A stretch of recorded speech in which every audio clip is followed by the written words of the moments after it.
That came from Native America, that concept of deep dialogue, listening, not interrupting on the congressional floor. All those principles came from Native America, the 21 Iroquois braves that were there in the very inaugural meeting discussing the Declaration of Independence, suggested and put in those protocols.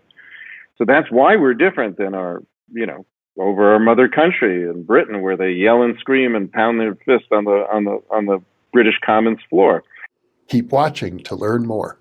You can now download all 9 copies of the New Thinking Aloud magazine for free, or order beautiful printed copies. Go to newthinkingaloud.org. New Thinking Aloud is presented by the California Institute for Human Science, a fully accredited university offering distant learning graduate degrees that focus on mind, body, and spirit. The topics that we cover here. We are particularly excited to announce new degrees emphasizing parapsychology and the paranormal. Visit their website at cihs.edu. Book 4 in the New Thinking Aloud dialogue series is Charles T. Tart, 70 Years of Exploring Consciousness and Parapsychology, now available on Amazon.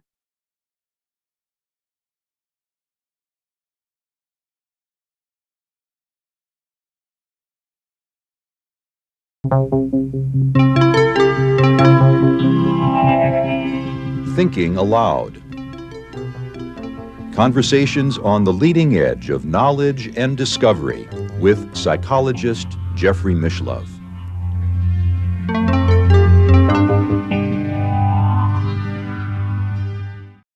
Hello and welcome. I'm Jeffrey Mishlove. Our topic today is Making America Sacred Again. This is the 4th in a series of interviews with my friend and neighbor, Dr. Glenn Aparicio Parry, who is the author of Original Politics, Making America Sacred Again. If you haven't watched the first 3 interviews in this series, I highly recommend that you check with our listings and take a look at them. That'll make this one much more interesting and meaningful for you. Glenn is also author of Original Thinking, a radical revisioning of time, nature, and humanity. Even though Glenn is my neighbor, this is an internet interview, and now I will switch over to the internet video. Welcome, Glenn. It's good to see you once again. Very wonderful to be here, Jeff. Thank you, as always. Now, today our focus is going to be on what is actually the subtitle of your book, Making America Sacred Again. And not all of our viewers will have had the benefit of watching the previous 3 interviews we've done, a lot of which has to do with Native American culture and their sense of the sacred. So let me begin by asking you, how would you define what is and is not sacred? That's a great question. Obviously, my book subtitle is a play off of Donald Trump's Make America Great Again. And there's a huge difference between being great and sacred. Great I associate with the 1927 Yankees, Babe Ruth hitting 60 home runs. It's about being dominant, powerful. Sacred is an entirely different thing. Being sacred means to invoke the whole. It literally is connected with the word holy, and holy comes from whole. So when you're doing things in a very sacred way, you're inclusive. You're including the elements. You're including the light, air, water, earth. You're including all the people. You're including all the animals. You're including all the birds, the fish. You're being inclusive, and that really is the major difference. As I think about the previous history of America, we weren't inclusive from the beginning. Women didn't have the right to vote. We had slavery in this country. Even after the slaves were free, we engaged in warfare against the Native Americans. many people describe it as genocide or near genocide, as a matter of fact. So I'm not sure America was ever whole in the sense you're describing. Well, we talked about those things in previous interviews, but when I say making America sacred again, I'm not talking only about the nation. I'm talking about the land, and also the way that people acted before there was the United States of America. This was still America. Of course, it was called Turtle Island then. So at that time, the way Native Americans conducted politics was done in a sacred way. I'm not saying it's perfect. It was perfect, but there was an intent to invoke the whole. It's really a Western idea about just doing politics for the people. So there was a time when the actions of human beings were considered and how it affects the whole. That's what I mean by sacred. And I would say, yes, that we were sacred before the United States was ever formed. I do know, and it's probably worthy of addressing, there were comments from viewers on our previous interviews to the effect that we have to be careful not to romanticize indigenous peoples. They had their faults. They made war. I think some people say the indigenous peoples exterminated large mammals that used to exist. Well, I personally don't believe all of that. There was a revisionist movement, from Shepard Kretsch, who wrote the Ecological Indian, and other authors that Jared Diamond, which tried to look back in time, and they said that Native Americans weren't all that ecological. They were actively working with the land. I would say this, Jeff, that comes from a fundamental misunderstanding of what being ecological is. Being ecological isn't conserving as in hands off, which is kind of the Western idea of conservation, where let's set this land aside, like Yellowstone Park. My friend, a person that I worked with really closely, Leroy Little Bear, once went to Yellowstone Park. And he said to the park ranger, did you set Yellowstone apart to be an example of how we should operate everywhere? Or did you set Yellowstone apart so that we could destroy everything else? It's like, it is true that we should not over-romanticize Indians, which were done. The whole concept of the noble savage is a very long tradition of over-romanticizing Indians. Yes, they did have their wars, their skirmishes. Indians, and I'm using the word Indians, I hope that doesn't offend anybody. I said very early in my book, by the way, that I use a lot of words. I use Native American, Natives, Indians, etc. But in any case, no, Native American politics or Native American governments, Native American peoples are not perfect, but they did have a greater concept of including the whole.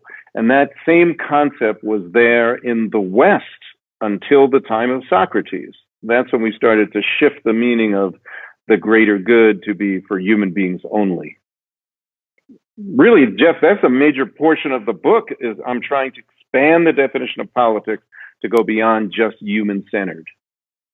But even if we keep it to the human-centered level, I know one of the very first points you make is that we have to start listening to each other again, that our politics has gotten so degenerated that the two political parties are in separate silos. They don't talk to each other as much as they need to. They don't listen to each other. They don't seem to be as interested in compromise as was traditionally the case. Yes, that's very important. I mean, original politics ends with love, actually. But before we talk about love, we need to build a foundation of respect.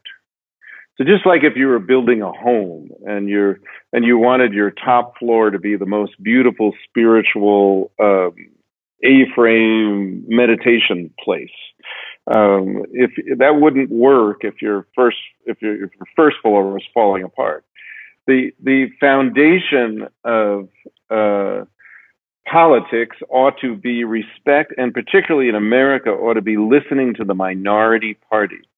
That came from Native America, that concept of deep dialogue, listening, not interrupting on the congressional floor. All those principles came from Native America, the 21 Iroquois braves that were there in the very inaugural meeting discussing the Declaration of Independence suggested and put in those protocols. So that's why we're different than our, over our mother country in Britain, where they yell and scream and pound their fist on the British Commons floor. So no, dialogue is very important. Regular order, and I know that doesn't sound like a sexy term, but regular order is, as they say, how the sausage is made. That's what John McCain implored the Congress to do in really the last days of his life. That's why he voted against Obamacare. He was very upset that... You mean he voted against the repeal of Obamacare? Thank you for that important correction. He voted against the repeal of Obamacare. Well, he wasn't even voting for Obamacare so much as he was voting against the messed up process. He didn't like that the Republicans had meetings in secret, had not held any kind of committee meetings where amendments could be proposed or the minority party could have any input. And he was also upset at the Democrats who had passed Obamacare in a similar way. I mean, they didn't start out doing that, but the final product was passed through the reconciliation process after the Democrats lost their supermajority in the Senate. They no longer had 60 votes. But they passed it through reconciliation. Remember when Scott Brown won in Massachusetts and they lost the supermajority? So that's what they did. And that's what pissed off the Republicans. And then the Republicans just took one wrong and made another wrong. And we've created a very dysfunctional process. It really goes back about 20 years where we're no longer working in as much compromise, as much regular order as we used to. And a lot of those processes that were built in, particularly to the Senate, were very good processes. We need to go back to them. That's the foundation. If we're going to have a sacred nation, we have to start with regular order, treating each other with respect before we can begin to treat the land with respect, because we regard the land as even more other than the other party in a way.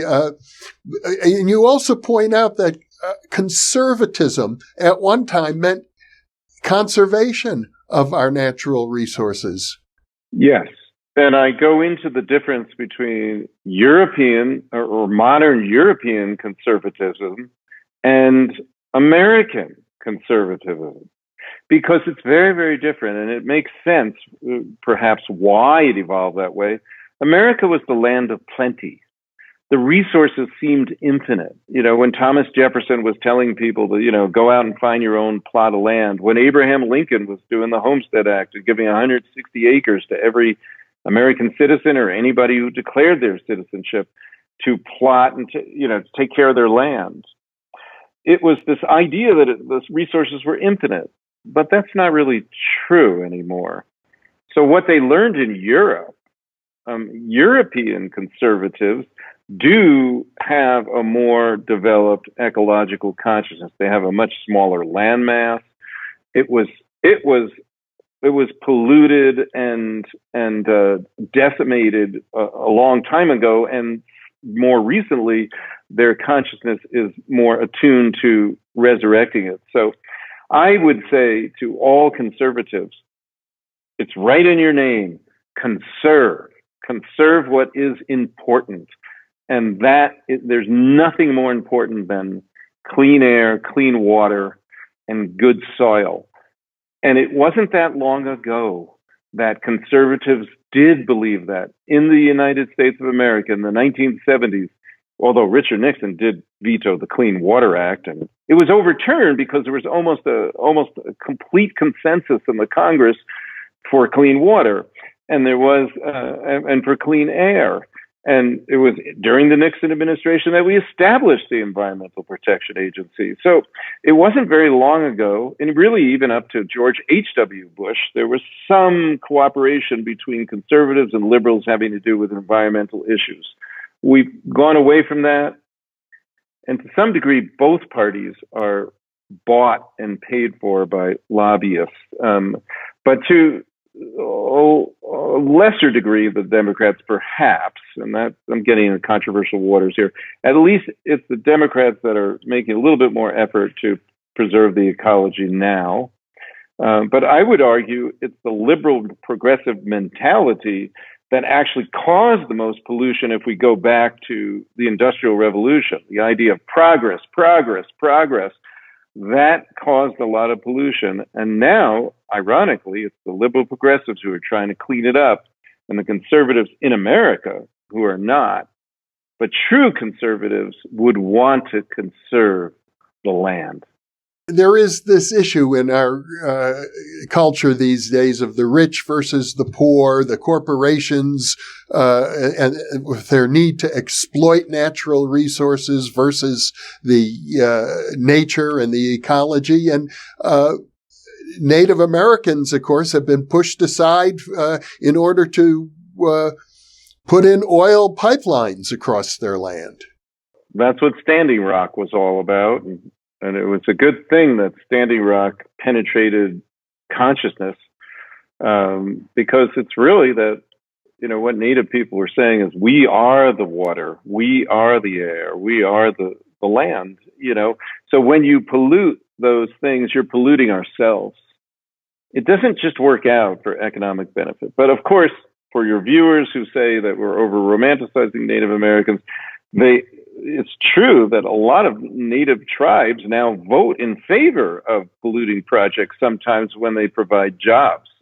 This happened on the Navajo Nation sometimes, because, the Navajo Nation is very big, and there's enormous amount of unemployment and poverty, So it's hard. These are hard decisions for any person to make. There are trade-offs.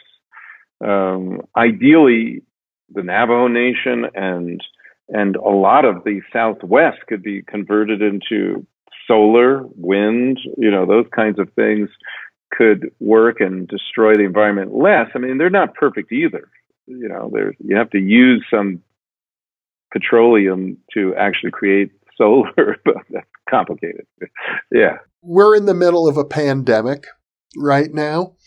As we speak. That's why, even though you and I are neighbors, we're conducting this interview via the internet. And I think that I have heard from various guests on this program that say that the pandemic is in some way a reflection of our collective consciousness. I wonder how that fits into your notions of making America sacred again. Oh, wow. What a beautiful thought. Yeah, there's some beautiful thinking coming out now with regard to the pandemic. I don't want to minimize the death and the suffering that the pandemic has caused, but this crisis is an opportunity to change. The cessation of incessant human economic activity obviously helped the land a little bit, and we began to see signs of that recently. Some of the signs are probably reported a little incorrectly. There was reports that, dolphins are coming into the Venice canals. They're probably always there. Nobody just saw them. But the water is getting clearer. Even the Ganges is getting clearer, and people are saying you could drink it. And I wouldn't advise that. But still, there is obvious. There's NASA, photographs showing climate change has been, the goals that we were making at the Paris Accords were actually far exceeded by stopping economic activity. But human beings would then have to figure out how could we actually how could we live if we didn't have these kind of economic machines? And I think that is the question of the age. We're going to have to learn to not be addicted to economic growth in the same way we have. Because the economic growth covers up all the social ills as far as whether you're a liberal or a conservative. If you're a liberal and you want to spend on social programs, you need a lot of economic growth to reinvest. If you're a conservative and you want to cut taxes, you need economic growth to cover up that. So it doesn't matter what side of the spectrum you're on. Everybody's for economic growth. Even the independents, Bernie Sanders, they're for economic growth. But you know what? That has to change. That has to change. That's the mentality that has to change. There are people who've been talking about this for so long, as you know, like Herman Daly, a great economist, and there's a whole socially sustainable, I don't like the word sustainable, but the economic movement that is rethinking things, trying to give us new measures of well-being. All of this has been going on for 25 more years. I'm sure we've probably interviewed Hazel Henderson or whatever, and these people that have been talking about this. But now we have an actual case scenario where we can see the results when we roll back. So I would propose that we find a way to have rolling moratoriums on economic activity in different nations, and just enough to give the earth a breather and enough to start rethinking how we should live. I hear from people, young people in particular, who are really questioning the capitalist model that we have inherited, where they go to college and they come out deeply in debt. And then they have to struggle to find a job that they're going to hate most of their lives. I think the statistics show that 99% of working people do not like their jobs. In fact, many of them out and out hate their jobs. So people are wondering, what is the point? You build up huge debt in order to get a job that you're going to hate for the rest of your life, and then you die. It seems as if that's very, very far from a sacred lifestyle. Yeah. I agree with you. I mean, all of this is coming up and being considered, and some of the programs that some of the Democratic candidates for president proposed actually had to go into, started with COVID-19. So Andrew Yang was talking about giving $1,000 to every American per month, right? But that, so far it was only a one-time thing. But every American who the IRS could track, I guess, which is not every American, but still, if they didn't earn over a certain income, I think it was 200,000, got a check. But it wasn't a check. Sometimes it was a debit card, which is really hysterically funny. I mean, I don't know if they're trying to get people to spend money with that. I'm not sure. Probably. Coming back to Native Americans, as we talk about before the founding of this country, they seem to live rather well without the benefit of running water, without the benefit of electricity, without the benefit of vaccines or credit cards or police or courts. And I even recall reading about anthropologists in the early days who would go live amongst the natives, give up all of the benefits of civilization, and some of them report they were never happier. Oh, yeah. That's what Benjamin Franklin said in the 18th century, that anyone who has tasted savage life, doesn't go back to European civilization. And I know most people will think that's just a racist slur, and perhaps it was, but the word savage has changed over time. So it really meant wild and untamed in the 18th century. And Ben Franklin had really very beautiful friendships with Native Americans. I don't think he was a racist, but he used those words, and it was commonly used as a way to describe Native people because they were comfortable in the wild. It is a complex subject that you just brought up. But I agree with you, and it bothers me when well-intentioned organizations go into third world countries to say, okay, we're going to give you clean water now.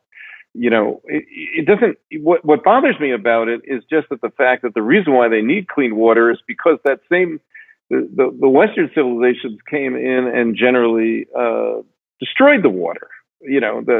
The traditional agriculture didn't so much. Now, maybe to some degree, traditional did destroy water. When the populations were lower, there was maybe more, the water was able to clean itself a little bit better than when the populations grew. I mean, there's some complexity there that I'm leaving out.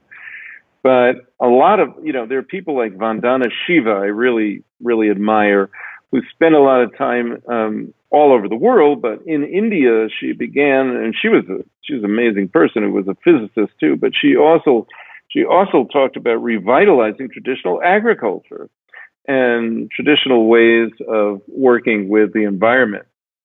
Those are good to revitalize because there's a lot of wisdom there. And I'm very much in support of that.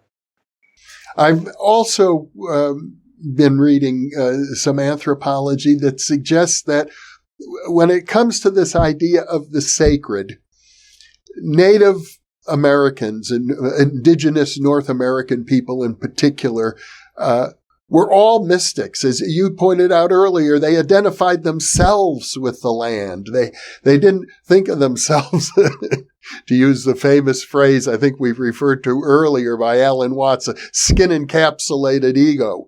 They had a different vision of what it meant to be human. Yeah. In real succinct terms, their indigenous definition of what it means to be human has to do with your connection with the rest of humanity. Whereas the Western definition, at least since the Renaissance on, has had to do with our separation from the rest of creation. And that's been reflected in the way we think and in our languages. Our languages are subject-object divisive in Indo-European languages, where indigenous languages are much more immersive. They're verb-oriented. So, yeah, no, if you want to be an ecologist, you cannot have this attitude of we're separate. You have to immerse yourself. You have to live.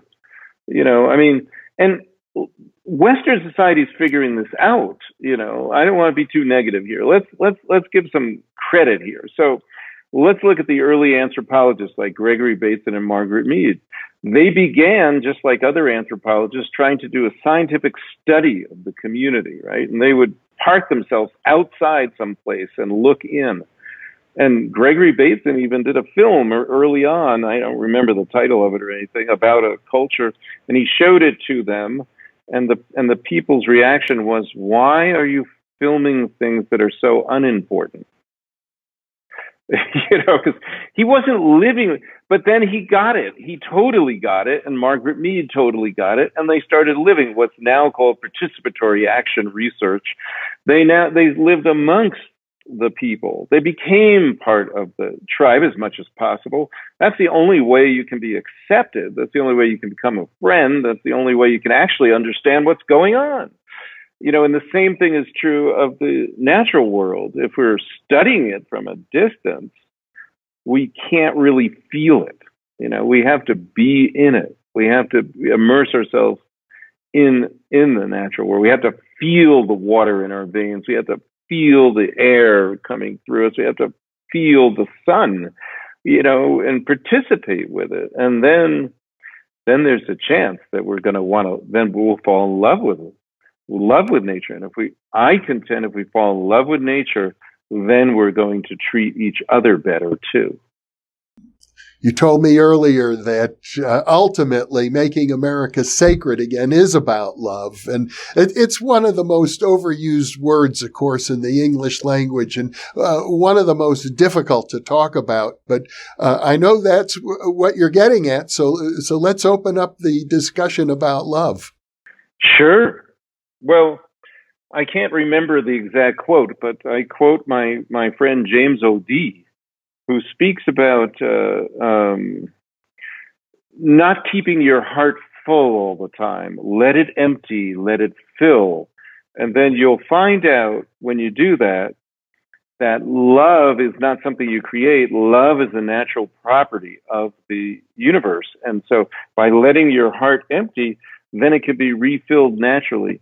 That was a beautiful thought, because yes, you're right. The word has kind of been overused and stuff, but love is what binds things together. Love is what connects things as a whole. Love is what dissolves dichotomy and polarization, frustration. Love brings women and men together, and of course, it brings men and men, women and women.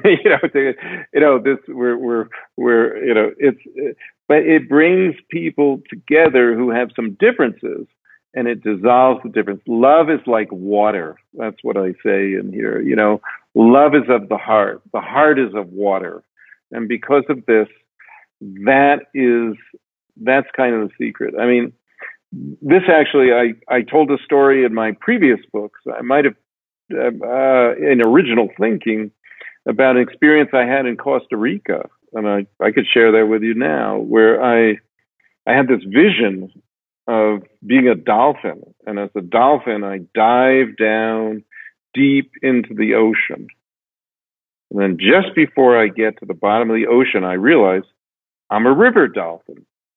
So I start coming back up, and I come back up, and I'm saying I, but in a dream, it's just consciousness. Consciousness moves up into the sky, far up in the sky, and is looking down upon the dolphin that's come up from the bottom of the ocean and is now swimming back toward the mouth of the river. And then consciousness goes further and further apart, and I see many, many rivers that are flowing together into the ocean, and I feel the beating of the heart of Mother Earth. And ba-boom, ba-boom, ba-boom. And that was one of the most ecstatic visions I ever had. And I came back and I shared it with Grandfather Leon Secatero, who was a dear elder, the head man of the Cañoncito Band of Navajo. And he said something like, "That's good, Glenn, because that is the way it is. The rivers are Mother Earth's ventricles, and the streams are the capillaries. It's all connected, just like that. And the reason why we're having heart disease on the planet now is because we're damming up the rivers. And we're water beings. The planet is a water being, and we're connected in that way. And I think that's why love is the answer. One of the real issues that you have raised throughout your book is this, that if we're going to right the wrongs that have historically occurred in this country, including, I think, genocide, particularly with regard to Native Americans, we have to look at our dark side. We can't really get in touch with the fullness of our capacity to love if we don't have some sort of reconciliation with our own demonic nature. That's very true. That's very, very true. And I make that point in the book. And Donald Trump, ironically, I mention him in my acknowledgments. He's the last person I acknowledge for his perhaps unwitting role of being a catalyst for the unveiling of the American shadow. So that has happened. It also happened under Obama's presidency, not because Obama necessarily did anything bad, but because he was the first African-American president. And what has been happening for quite some time now is that Americans are beginning to see themselves the way they really are. And that has an amazing benefit. The shift in consciousness, and Jeff, you've been talking about shifted consciousness. I've been talking about shifted consciousness for so long. It seems like it's really happening now before our eyes. The shifted consciousness in just a month in white America, vis-a-vis how police treat minorities was amazing. It was something like jumped from 25% to 70%. 25% of white Americans used to think that it was only a few bad apples in the police department that treated minorities unfairly. Now it's almost 70%, and I'm not sure if I'm on the right statistic, but pretty close to that, are aware of, they're finally awakened to the fact of systemic racism that has existed. So yeah, we do have to confront our shadow. We do have to be kind to each other first, and then love. So yeah, I mean, if I'm putting love too forward, that is a danger. But that's not the way I wrote the book. The love is the very last thing. Well, Glenn, Aparicio, Parry, once again, a delightful conversation. Thank you so much for sharing your knowledge and your wisdom with me and with our audience. Well, thank you for bringing your presence, your knowledge, your wisdom every day. So thank you, Jeff. It's a joy to be with you. And for those of you watching, thank you for being with us.